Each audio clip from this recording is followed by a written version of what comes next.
Ali, tá gravando. Jennifer, seja bem-vinda também. Obrigada. Pois é, no encontro passado, a gente finalizou o capítulo número 1 e fizemos uma pequena introdução no capítulo número 2. Ele já traz consigo uma imagem, eu mandei lá, não sei se vocês têm no livro em PDF, mas no livro físico tem uma gravura no início do capítulo, né?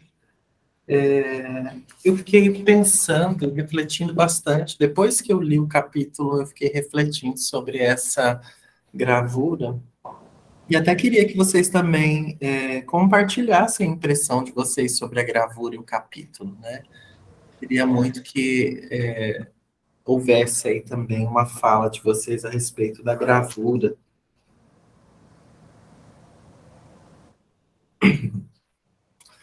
Me chamou a atenção que ele forma um círculo.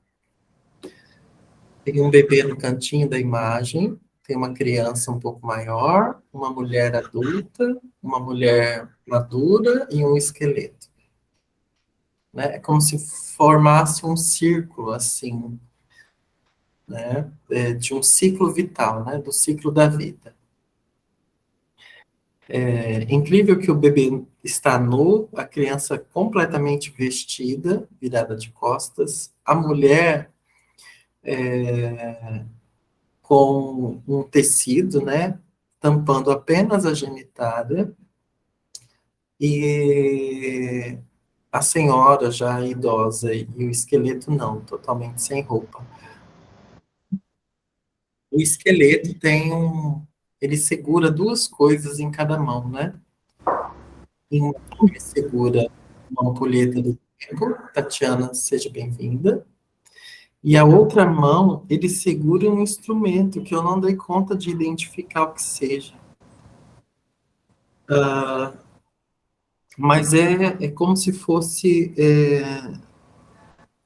Eu não sei se eu viria como uma foice, mas é um instrumento que, inclusive, é o que gruda tudo, né? O bebê está segurando nesse instrumento. Todas as imagens estão grudadas, elas não estão separadas. De alguma maneira, elas estão tocando umas às outras, né? Uma fase toca a outra. E a gente percebe que a árvore também não é uma árvore viva. É uma árvore que parece que está seca, né? Parece que está num tempo frio, gélido, não sei. Parece que aparentemente não tem vida, né? Aparentemente. Isso me fez lembrar sempre de ciclo de vida, ciclo vital. Nascer, crescer, morrer. Nascer, crescer, reproduzir-se e morrer. Nascer, crescer, reproduzir-se e morrer. E só tem um aspecto aqui, o feminino.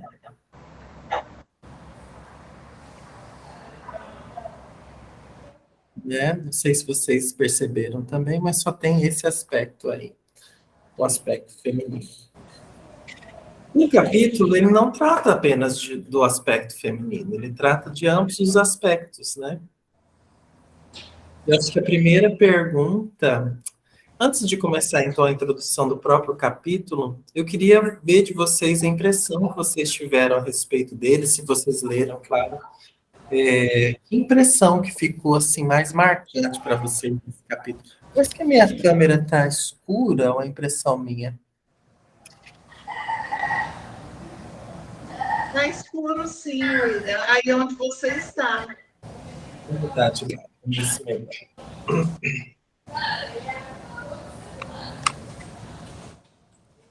Gostaria muito de ouvir de vocês, né, a impressão que vocês tiveram do capítulo.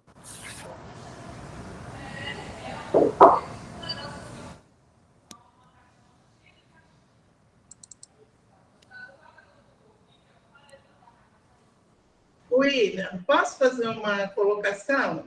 Pode sim. Eu não me lembro, eu li o livro todo, não me lembro do capítulo especificamente. Eu sei que eu grifei a última frase do capítulo, foi uma antiga história de Gênesis, a primeira do Antigo Testamento que me ajudou a encontrar uma resposta desconcertante pergunta. Foi a única coisa que eu grifei. Me chamou a atenção aí na foto, na ilustração, que você viu que tem um pássaro aí do lado esquerdo? Uma coruja, parece, né? Tem uma coruja. Sim. Eu não vi uma coruja, eu vi uma galinha. Certo, parece. Mas agora, quando você fala que é uma coruja, parece mais uma coruja do que uma galinha. A galinha tem um pescoço alongado, né? Uma Isso. Parece que a carinha dela está mais estilizada como um coruja mesmo. Os traços, né? Sim.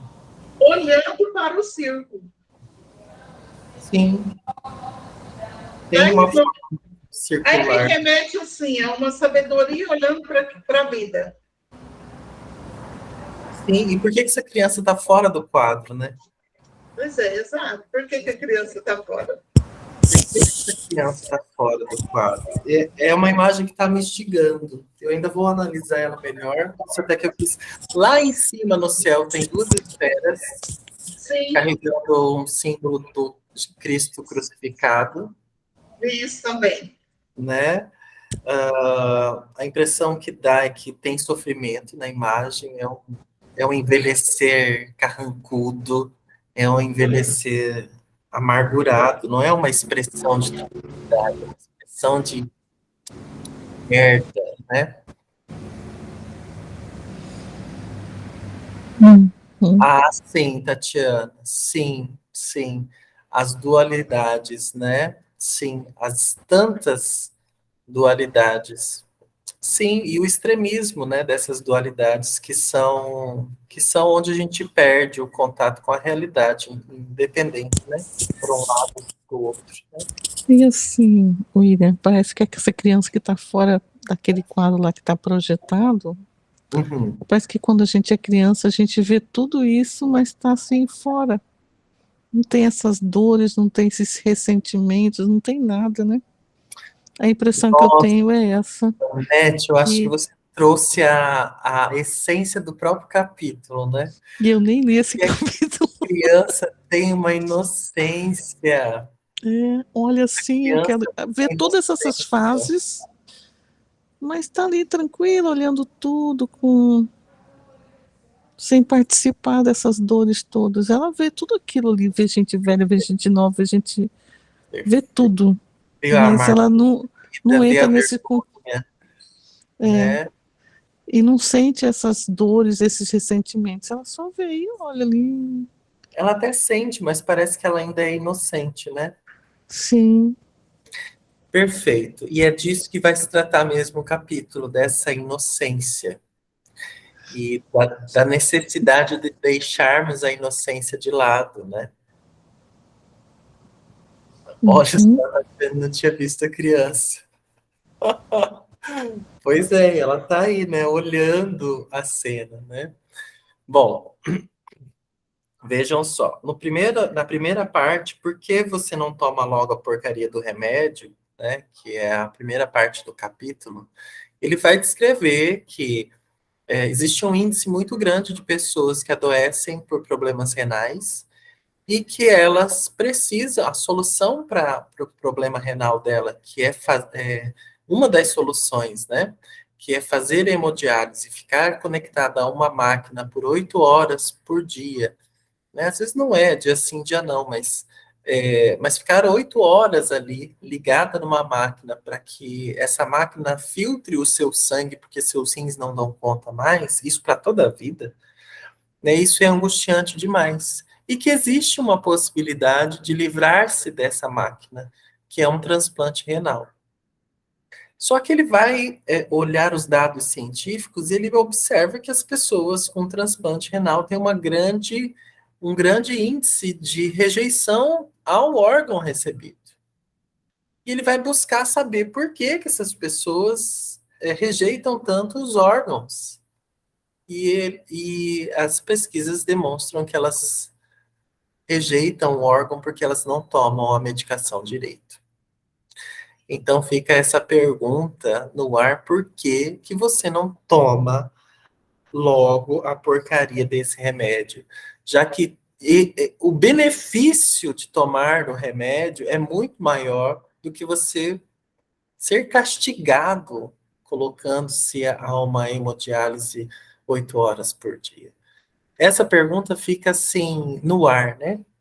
E aí ele coloca também uma comparação do cuidado que a gente tem com os animais de estimação e o cuidado que a gente tem com a gente mesmo. Por que é tão difícil a gente amar a nós mesmos? Por que é tão difícil você amar você? E por que é fácil para você amar um animalzinho? Então ele vai discorrendo, né, a respeito dessas reflexões iniciais. E ele chega lá em Gênesis, que a Roseli bem comentou, que nessa parte especificamente, ele vai buscar a resposta das reflexões dele em Gênesis, tá? Lá no início da criação da vida. E ele vai pesquisar em duas fontes, são as duas fontes mais antigas, e ele entende que essa mitologia, que essa escritura, que ele sempre coloca, né? Lá no primeiro capítulo, que é o capítulo das lagostas, ele já traz que algumas verdades, elas permanecem verdades, e elas podem ser vistas como verdades porque elas superam a linha do tempo.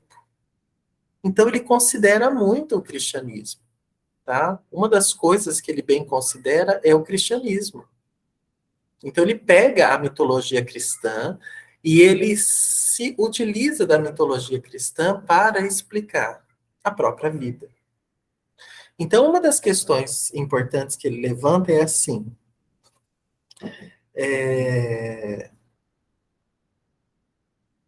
que Deus criou a vida, né, só utilizando a palavra, e que ele criou Adão e Eva sobre a sua imagem e semelhança. Mas existe sempre, tanto nesse capítulo quanto no capítulo anterior, essa consideração da palavra, né, que o modo de se comunicar, ele tem uma importância. Ele vai dando para nós que isso que a gente fala e comunica, isso tem um peso, tem uma importância, né? Uma outra coisa que ele ressalva é que, assim, nós conhecemos o mundo como ciência há muito pouco tempo. Antes da ciência, a gente observava o mundo de uma outra maneira. A gente observava o mundo através dessas mitologias que eram contadas e passadas de geração para geração. Nós não observávamos o mundo a partir da ciência. A gente tinha já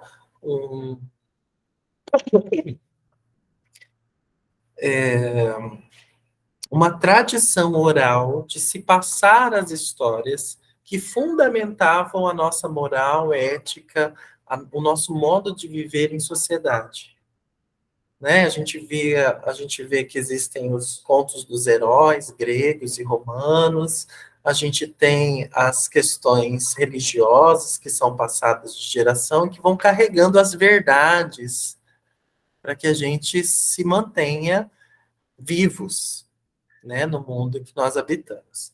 Então ele vai colocar em pauta que o mundo como a gente enxerga hoje, consciência, ele é recente. Ele é muito recente. E que nós ainda somos baseados em toda essa verdade construída oralmente, passada de geração para geração. Tá?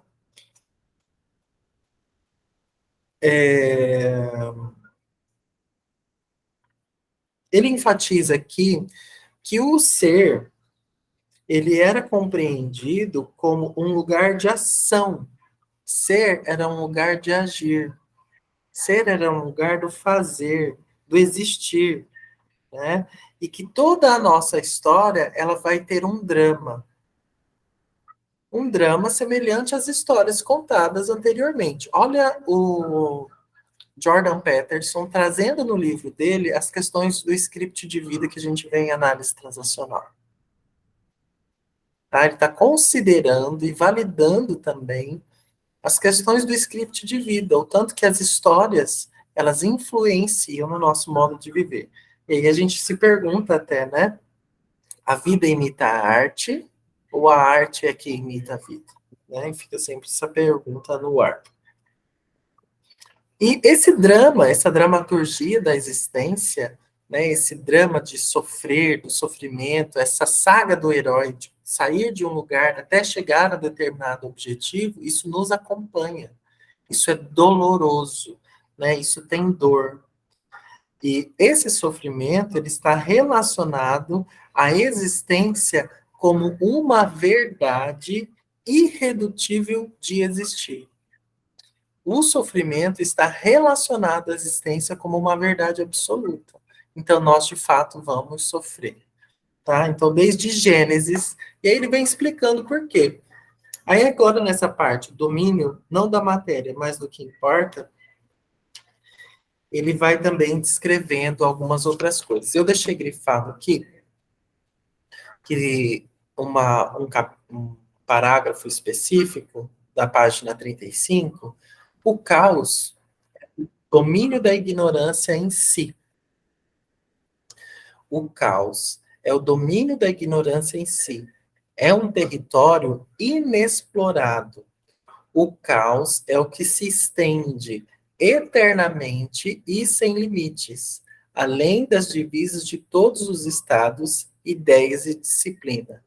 É o estrangeiro, o estranho, o membro de outra gangue, é o barulho que aumenta durante a noite, o monstro embaixo da cama, a raiva escondida da sua mãe e a doença do seu filho. O que é o caos, então, para nós? Se não toda a dor e a bagunça. Quando nós sofremos um acidente e lesamos a pele, a gente sente dor, porque algo saiu de ordem. Algo saiu de ordem, não tem mais ordem. Perdeu-se a ordem, perdeu-se a continuidade, caos. Precisa reestabelecer a ordem no caos. A gente só sente dor quando a ordem foi bagunçada, né? Quando a ordem deixou de estar. Surgiu espaço para o caos, para bagunçar tudo. Tá?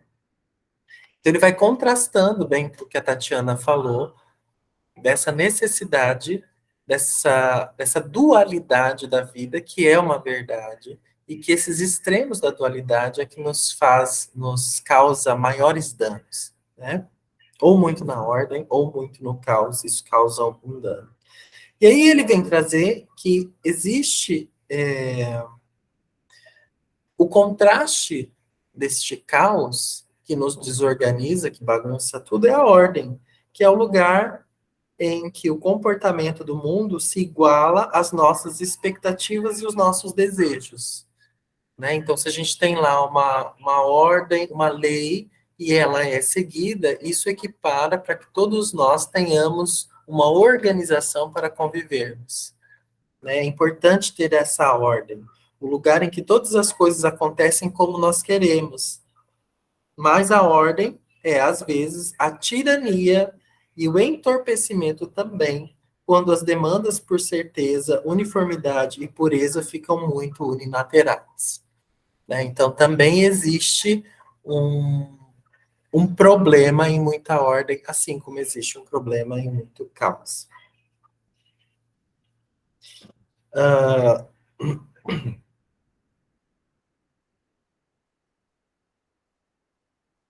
Aqui eu grifei uma outra parte no parágrafo que ele diz assim: o caos é o reino subterrâneo dos anões. O caos é o fundo do oceano onde o Pinóquio foi para resgatar o seu pai do monstro, o dragão-baleia que soltava fogo. Aquela viagem do Pinóquio à escuridão é o resgate, aquela viagem do Pinóquio à escuridão e o resgate do seu pai é a coisa mais difícil que um fantoche deve fazer se quiser ser uma pessoa de verdade. Se ele quiser escapar das tentações do engano, da encenação, da vitimização, do prazer impulsivo e da servidão totalitária, se ele quiser assumir seu lugar como um genuíno ser humano, é assim que ele deve proceder, mergulhar na escuridão. Então, ontem a gente estava fazendo uma supervisão de casos e tinha um fato de uma escuridão de determinada cliente que a gente observou o tanto que ela evita acessar essa escuridão e exatamente é onde ela ganharia maior força e maior potência. E, de fato, é assim que também nós lidamos com a nossa vida e existência. A gente não quer mergulhar neste lugar escuro de onde deriva todo o nosso caos. A gente está vivendo o caos, a gente está vivendo a consequência do caos, mas a gente não quer assumir que somos parte dele. Nós não queremos entrar em contato com ele. E por evitar o contato com ele, as coisas não se organizam. À medida que a gente entra em contato com isso que é o causador do caos, né, que é o feminino em nós, que é o profundo em nós, que a gente vai mergulhar profundo na escuridão. Lembra que o caos, ele é o desconhecido, é a origem de tudo que é desconhecido. A mulher, ela dá origem a um ser humano que é desconhecido. Nós vamos conhecer esse ser humano depois dos 30, 40, 50. Ou quando ele já estiver no fim da vida, nós vamos saber quem é esse ser humano de fato. A que ele veio a serviço. Né? É no âmago, é no fundo dela que vai se criar uma vida nova. E muitas vezes o processo terapêutico ele é feminino exatamente porque vai nos levando no profundo para encontrar este caos e iluminar para que a ordem se restabeleça. E venha um novo caos depois. Tá? Então ele está trazendo para nós a importância de fazer esse mergulho interno e profundo. É muito importante mergulhar profundo nas nossas escuridões, naquilo que nos envergonha, naquilo que nos deixa confusos, naquilo que nos faz sentir dor, desespero, tá? Desesperança. E aqui ele vem trazendo todas essas questões de caos e ordem nessa parte, né? E outra coisa que eu grafei nessa parte foi assim, o nosso cérebro reage instantaneamente quando o caos aparece. Circuitos simples e super rápidos, mantidos desde a antiguidade, são acionados. Ou seja, o aparato físico ele vai reagir conforme os ancestrais reagiam. E é fundamental que a gente desperte para a consciência a fim de estar no meio entre o caos e a ordem. A fim de ir fazendo um alinhavo entre as duas. Nem muito aqui, nem muito aqui, mas ir alinhavando, né? Fazendo esse movimento da própria vida. Tá? Aqui ele fala de novo, ele traz de novo uma questão nessa próxima parte do caos e ordem. E o que isso tem a ver com a personalidade feminina e masculina. E ele, então, vai trazendo uma infinidade de justificativas, né? Que a ordem também pode ser associada à imagem de Deus, de Pai, o eterno juiz. É o lugar onde se mantém os registros e distribui as recompensas e punições. A ordem, quando é levada longe demais, ela é desequilibrada e é destrutiva e terrivelmente destrutiva, né? A ordem, é assim na migração forçada, no campo de concentração e na uniformidade consumidora da alma que vemos nas paradas militares da ditadura. Então, veja, onde a ordem também é muito intensa, também há muita dor e sofrimento, né? A gente chega a achar que tudo precisa ser uniforme sem considerar as diferenças que existem na vida, né? E ao tentar enquadrar tudo num único campo, a gente passa a ser tirano, e não mais um servidor da organização, mas um tirano. Agora ele vem trazendo as questões do caos, que é a mater, né? A origem, fonte, a mãe, a substância da qual todas as coisas são feitas. O caos é a substância das quais todas são feitas. Quando eu consigo mergulhar no caos, na escuridão, eu consigo iluminar alguma coisa, né? Que dá origem a toda solução. O feminino também é a força esmagadora da seleção sexual. Essa parte é muito bacana. Oi, Alvine, levantou a mão. Tá desligado seu microfone. Seu microfone está desligado, Alvine.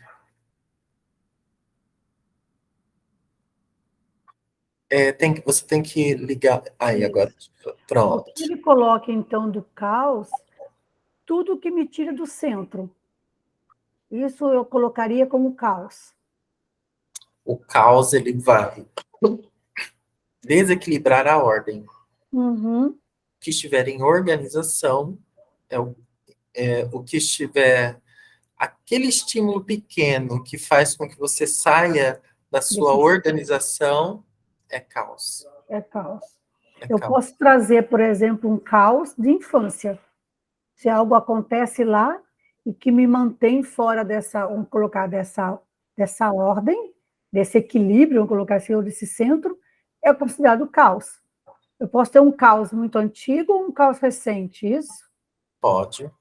Você pode carregar um caos e se habituar a ele, transformá-lo em ordem, inclusive. Au! Tá, e Você para nota. detectar isso, só o mergulho na escuridão.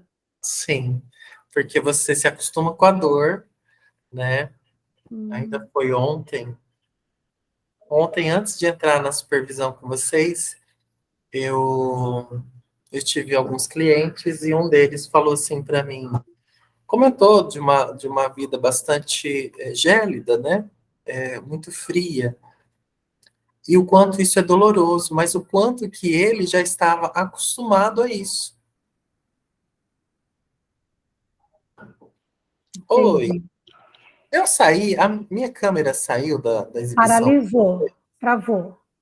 Tem alguma coisa, eu acho, que aqui na minha câmera Mas eu acho mesmo. que é a oscilação da internet, não é não? Ah, pode ser, talvez seja. Uhum. Deixa eu olhar. Então, William, é porque eu estou pensando também naquele, até no caso que eu estou atendendo, né? Por exemplo, ela teve o trauma lá na infância, né? E aquilo uma dor constante, quer dizer, tirou ela né, da organização. Só que isso fez parte da vida dele, ele nunca percebeu isso, ela acostumou a viver nessa dor. Então, isso também seria isso. Ela habituou ao caos. Sim, ela se habitua, ela vai criando um costume, né, a vida é assim, é desse jeito, então talvez eu tenha que tolerar isso. E ela vai aumentando o limiar de tolerância dela. Uhum. Até que chega um ponto que ela não dá conta mais. Isso, até que chega um ponto em que os desequilíbrios vão se somando e aí ela já não se reconhece mais, então ela precisa, de alguma maneira, E aí vem a questão das lançar mão desse depressões, as mecanismo. doenças por conta disso. Isso, aí ela tem que lançar mão desse mecanismo que ela encontrou para sobreviver e buscar nova estratégia, porque essa já não funciona mais. Ou não sobreviver, né? Ou não sobreviver, exatamente. Uhum. Você está sem câmera, viu? Então, eu estou apertando aqui e ele não está voltando. Eu vou sair da sala e vou entrar de novo. Pera aí, Roseli.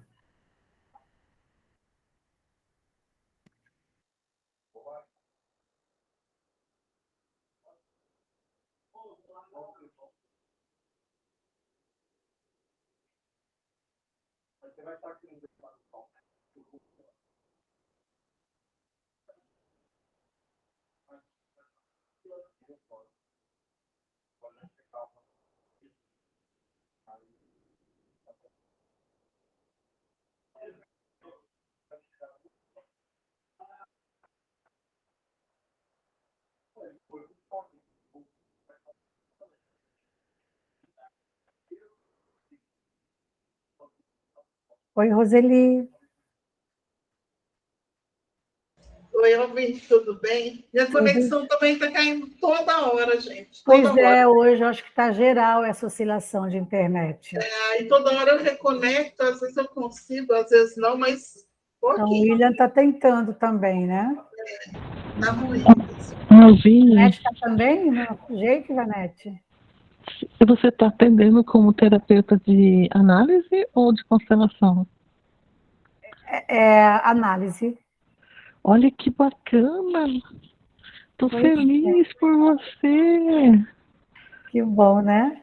Estou Eu atendendo com quero terminar análise esse e atendo curso. como constelação também. Ontem, essa semana mesmo, eu atendi uma constelação. Ela veio para fazer constelação, mas eu entendi, né, que não era suficiente a constelação. E aí a gente foi para a terapia, para análise.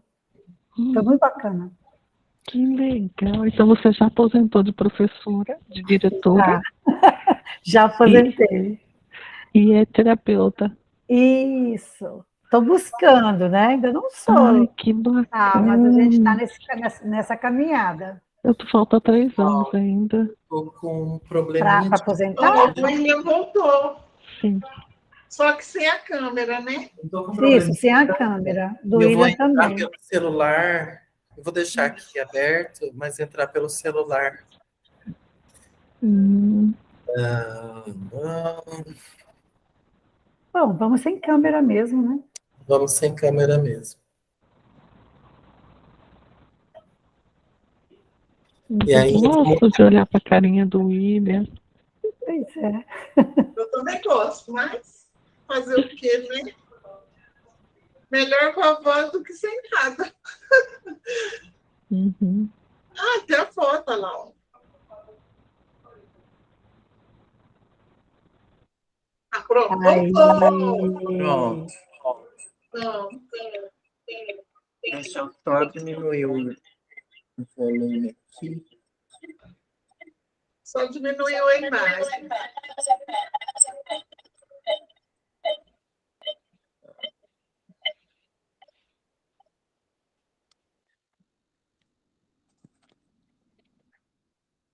Espera aí que eu vou desativar o som.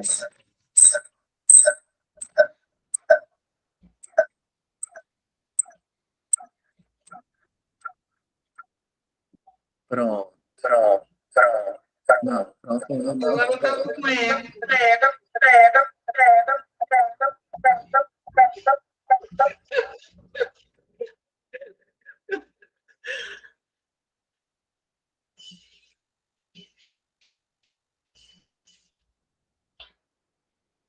tá sem som.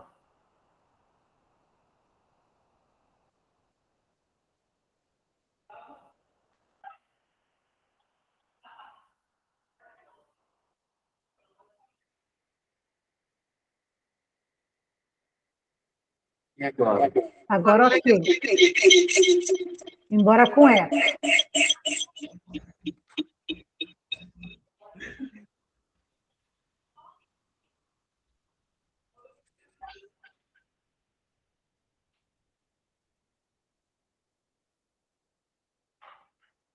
Também já está nos finalmente, né, E William? agora, gente? Melhorou? Sim, melhorou. Sim. Você Pronto. ficou mais gordinho. Aí. Só que eu tô ouvindo vocês muito baixinho, hein? Nós estamos ouvindo normal. Tá. Ô, William, clica Nossa, no alto-falante. hã? É só clicar no alto-falante e muda para alto-falante. Melhorou, já melhorou. Agora ficou perfeito. Está ótimo. Agora dá para levar. Então vamos lá, ó. Então ele já falou sobre essas coisas de causa e ordem, já falou do masculino e feminino. E ele entra agora nas questões do Jardim do Éden, né? O que a gente sabe do Jardim do Éden? Quem aí lembra da história do Jardim do Éden, lá da Gênesis? E dá uma resumida aí para nós. Quem? Ninguém? Ninguém foi para catequese? Eu sei que tem catequista aqui, hein? Eu fui. Você foi, Roseli? Qual que é a historinha do Éden, resumidamente? Eu fui. Adão e Eva estavam no paraíso, um lugar lindo, maravilhoso, que eles tinham tudo de melhor. E tinha uma árvore que Deus designou que daquela árvore não poderiam comer. E a Eva foi tentada pela serpente e comeu a maçã, oferecendo a Adão. Adão, ou seja, eles comeram a maçã e foram expulsos do paraíso. E a partir daí, perderam a conexão com Deus. Ou seja, foram expulsos. Sim. Resumidamente é isso, né? Então, vamos pensar que aqui no livro ele deixa claro assim. Então, Deus fez tudo perfeito, inclusive Adão e Eva era a imagem e semelhança de Deus, né?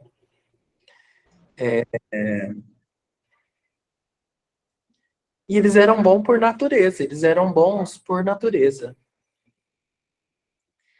E aí, lá dentro do Éden, tinha uma serpente, que na época ainda tinha pernas e asas, né? Acho que tinha patas e asas. E a pergunta que ele faz é a seguinte: por que Deus criou a serpente? Será que a serpente não é aquele ponto de caos em toda a ordem que existe? Será que ele diz, né, que a serpente ela simboliza o diabo, né? Ela simboliza essa força do mal, isso que é ambíguo. E aí ele olha de novo, ele traz de novo a concepção do equilíbrio do yin e yang, né? O ponto de caos dentro da ordem. E aí ele começa a refletir que a nossa bondade, e aí vem a questão de um conceito filosófico da análise transacional, que é a oqueidade, né? A nossa oqueidade, ela é nos dada de concepção. Nós somos ok's por natureza. Entretanto, permanecer ok é uma construção. Então, ele faz a gente refletir que, para sermos bons, nós devemos merecer isso. Então, a gente adquire o conhecimento, que é comer a fruta proibida, a gente adquire conhecimento e passa, a partir daí, tornar-se bom por si e não por um presente. Começa a ter dignidade no nosso ato da escolha, de escolher ser bom, escolher ser ok com o conhecimento que nós temos. Por isso que quanto mais a gente conhece, mais responsabilidade a gente tem. Algumas pessoas chegam a dizer assim, às vezes, para mim, eu queria não saber disso. Porque se eu não soubesse, eu não precisaria escolher. Por que o processo terapêutico, ele é tão... as pessoas ficam tão resistentes ao processo terapêutico? Porque a partir do momento que o indivíduo conhece o que está acontecendo, aprende o que está acontecendo, ele passa a ser responsável por isso. E ter essa responsabilidade em mãos, eu perco a inocência, né? Eu perco a inocência e tenho que assumir, então, as consequências dessas escolhas que passam a ser escolhas. Oi, Roseli. Então, aí fica uma pergunta que eu sempre me fiz. Eu concordo que o ideal é a escolha, né? Deus deixou você escolher. Mas para você escolher, você não tem que experienciar.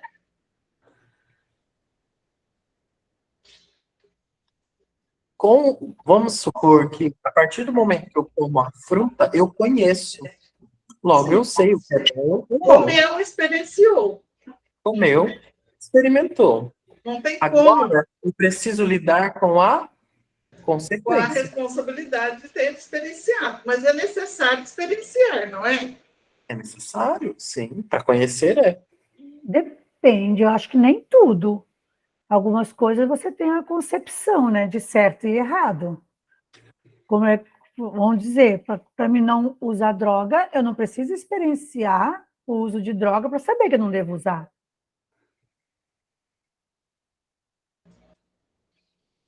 Mas o que você Eu não conhece? preciso experienciar, por exemplo, me cortar para saber que eu não posso me cortar. Tá, mas então vamos pensar assim. Esse aprendizado é um aprendizado por observação de ambiente. Então, você Uhum. conhece a droga não a partir da sua experiência, a partir da experiência dos outros. Logo, você não conhece. Uhum. Logo, você não Mas para conhece. mim não, aí que tá, dentro dessa que a Roseli falou, para mim não utilizar, eu não preciso experimentar. Tá, mas a experiência que você tem pela droga é a experiência que outras pessoas possuem e não, então você não a conhece. Porque se você não a experimentou, você não a conhece. Você conhece o que acontece com outras pessoas. Tá? Então, o conhecimento da droga não te diz respeito. Te diz respeito o conhecimento que você tem pela experiência de outras pessoas. Né? Então, quando a gente vai tratar, por exemplo, um adicto que usa cocaína, eu nunca posso falar da experiência que eu tenho com cocaína, porque eu não tenho. Mas eu posso falar das experiências que eu tenho com as pessoas que usaram. E com esse ciclo reduzido de pessoas que usaram. Né? Então, eu conheço limitadamente. Eu tenho um conhecimento, mas ele não é amplo, ele é limitado. E não parte da minha experiência relacional com a droga. Com essa determinada droga. Mas Alvine bebe cerveja, que também é uma droga. Vamos lembrar que lá nos anos 70, 60, houve tráfico de álcool, porque o álcool era proibido. Porque a gente sabe que o álcool ele causa muito mais dano do que um monte de outras drogas. Né? Mas o álcool, a partir de determinado momento político, ele passa a ser um ganho importante para o Estado, para impostos. Então, o Estado abre para o consumo de álcool moderado. Nós podemos falar da experiência do álcool, porque eu bebo cerveja, você bebe cerveja, e quem bebe cerveja pode falar da sua experiência com a droga, da nossa experiência. E ainda assim, não é o conhecimento total. Não é o conhecimento total. Eu bebo cerveja, não me sinto adicto de cerveja. Tem pessoas que bebem e se tornam adictos de cerveja. Tá? Então, a experiência do conhecer, ela pode se dar vicariamente, no observar o outro. Né? Existe um termo até para esse aprendizado, que é o aprendizado vicário. Eu vejo o outro fazendo, logo eu aprendo aquele comportamento. Vamos supor assim, eu vi minha irmã mais velha respondendo para o meu pai deu um tapa na cara dela. Logo eu aprendi o quê? Que responder para papai gera uma consequência de tapa. Vou responder para o meu pai? Jamais.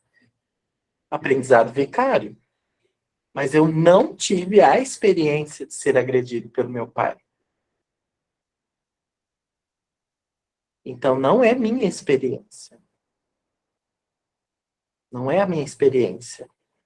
Logo que eu aprendi também que eu não posso nem chegar perto dele.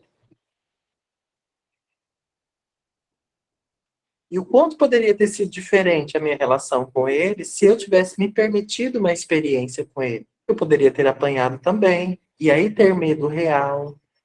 Ou eu poderia não ter apanhado, talvez ele pudesse ter me considerado, e eu teria me aproximado mais.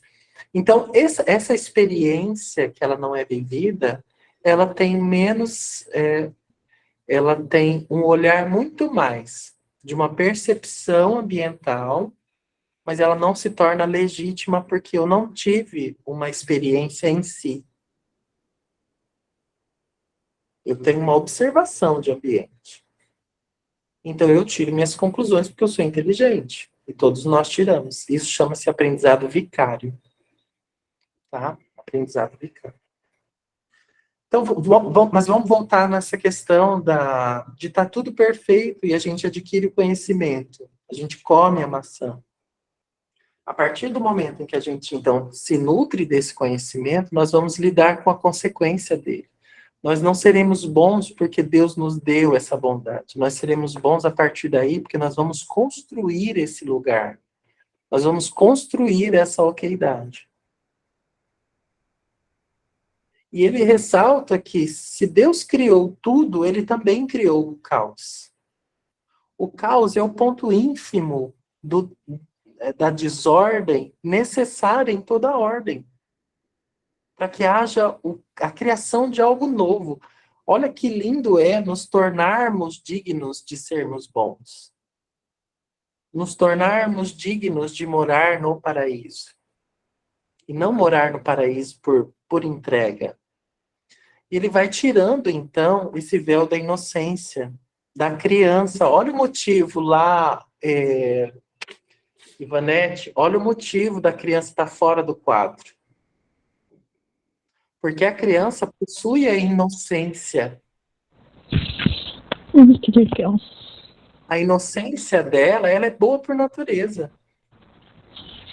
A inocência dela faz ela sair desse lugar. Ela não enfrenta o caos. Lembra que no quadro está retratada toda uma tristeza, um sofrimento? Parece que a criança, é o que você falou, ela parece que não participa do caos. Ela observa o caos, mas ela não participa. A partir do momento que ela vai tornando-se maior, ela vai vivenciando o caos. Vai tornando-se responsável pelas escolhas. Ela vai aprender que se ela escolheu o chocolate, não escolheu o bife, vai ter consequências. Ela vai aprender que se ela está escolhendo comer muito doce, ou fazendo alimentações que não são saudáveis, quando ela tiver 30 anos de idade, ela vai receber toda a consequência daquilo. Então ela vai perdendo a inocência. Então a criança está fora do quadro ali na gravura, porque ela ainda é inocente. Maravilha. Ela está no paraíso de fora. Né? A Brigitte diz que o conflito é necessário para o crescimento. Para o desenvolvimento, o amadurecimento. Sim, é fundamental. A gente está vivendo um conflito gigantesco no nosso país hoje. E é fundamental que existam pessoas que estejam de extrema direita e de extrema esquerda, porque é algo novo que vai servir a todos, precisa surgir. Então, a gente precisa ver o quanto que isso está a serviço de fato da vida. As pessoas se desesperam. E outras simplesmente continuam a servir. Independente do lado que esteja, ela vai continuar servindo, porque ela já está... Ela compreende que a função dela ela é uma parcela muito pequena de um gigante que a vida vai resolvendo por si. Mas precisa dos extremos, das pessoas que estão nos extremos, para que a tensão aconteça. E que tensão, hein? É uma grande tensão que a gente está vivendo. Gigante. Precisa dos extremos para que essa tensão aconteça e surja algo novo. Né? E o novo está sendo construído diariamente. Né? Então, o caos, ele é necessário, ele é fundamental. O caos é o símbolo daquela ingenuidade indo embora. A ingenuidade está indo embora, porque onde está, a gente já está tudo organizado, tudo previsível. Isso é um lugar tranquilo de inocência. E quando o caos aparece, a gente precisa se movimentar e começar a se responsabilizar por isso que está acontecendo para modificar tudo. Então, essa parte do Jardim do Éden, ele vem trazendo para a gente essa necessidade que existe de caos dentro da gente. Então, precisa. Uma outra coisa que ele traz, e nós temos do macaco, é que nós somos os únicos animais que fazemos caça por esporte. Tá falhando? Não, para mim não.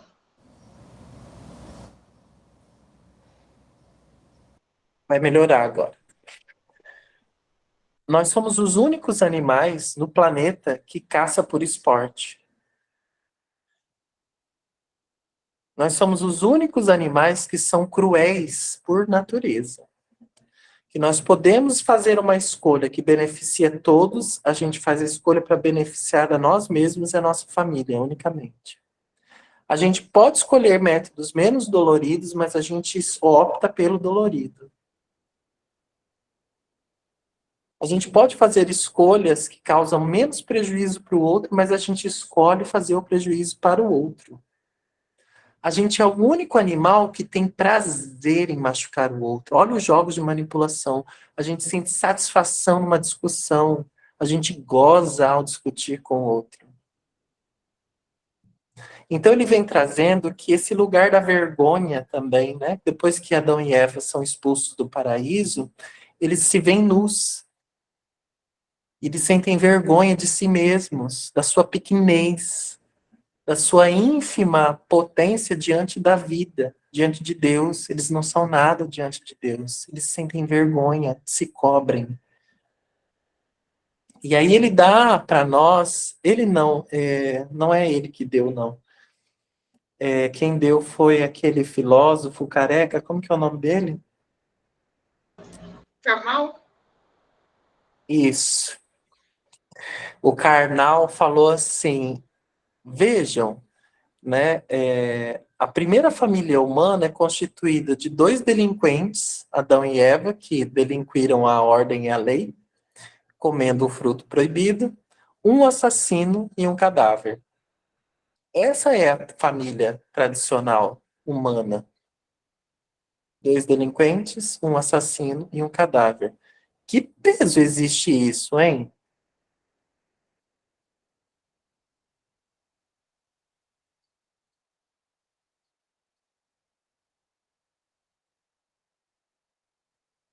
E muitas vezes é essa sombra que nós não queremos olhar, porque a gente está tão fascinado com ser bom que a gente esquece de assumir esse ser sombra, né?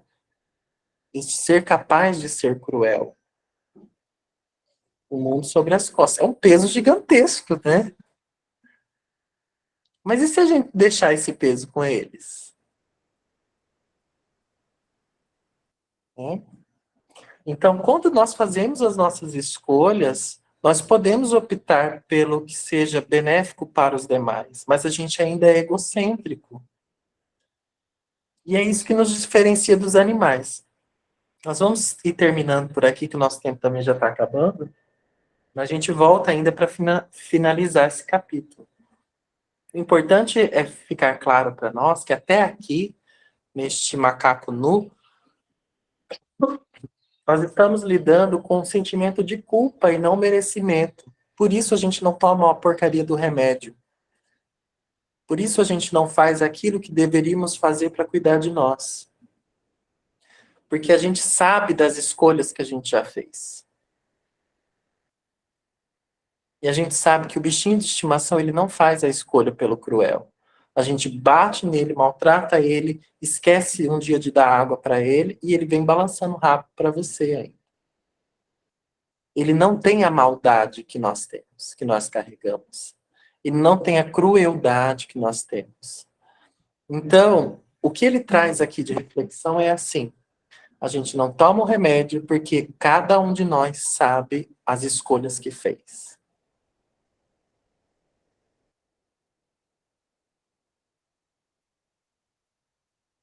E é assim que ele para, né? Ele para essa parte do macaco nu, nessa vergonha que nós temos na nossa sombra, que a gente não acessa, logo ela não tem potência. Porque se a gente cessasse, nós iríamos cuidar da gente.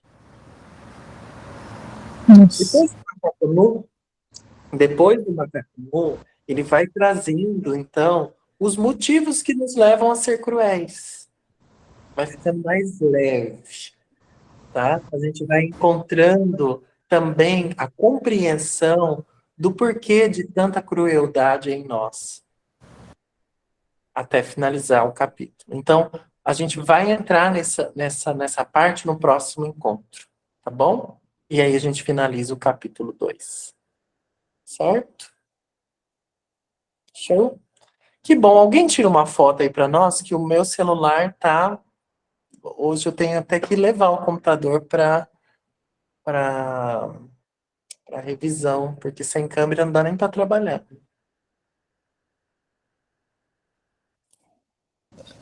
Muito feliz de contactar com vocês novamente. Esse grupo é maravilhoso. Que bom que você voltou, Ivanete. Eu fico feliz também que você está aqui, tá? Quero fazer uma formação de análise, tá? Faz sim. Venha fazer. Tira um print aí para nós, então, Jennifer, Alvine, e aí manda lá no grupo, tá? Vou parar a gravação aqui. Obrigado. E a gente se vê daqui 15 dias. Beijo, Tatiana. Beijo.